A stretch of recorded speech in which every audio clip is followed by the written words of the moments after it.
Every once in a while in this business you come across something really cool and unique. This is a 64 Nova with a 350 in it, completely restored. Everything works on the dash.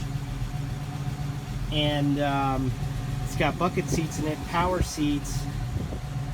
But what's going to blow you away is when I show you the outside of this thing. Completely reupholstered, brand new headline, completely restored. Beautiful, nice clean paint job, no rust. And it's a 4x4. It is sitting on a Jeep chassis.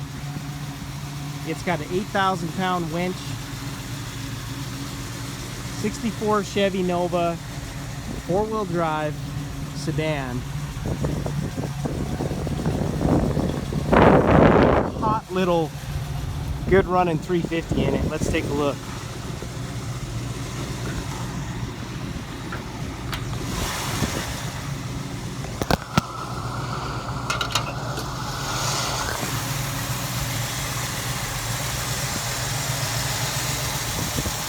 I mean, everything about this vehicle is completely restored. We even have the controller for the winch right there.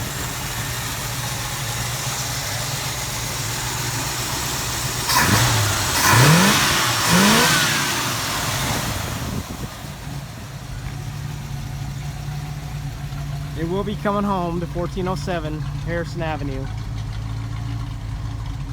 You know, you could put this back on a 64 chassis and have a really nice little hot rod, and take the Jeep chassis and put it on a Jeep, or you can leave it as it is. But this vehicle needs absolutely nothing. It's super clean, restored, and I want to put it on the lot for right around probably $89.95, so affordable for what it is and how it's restored.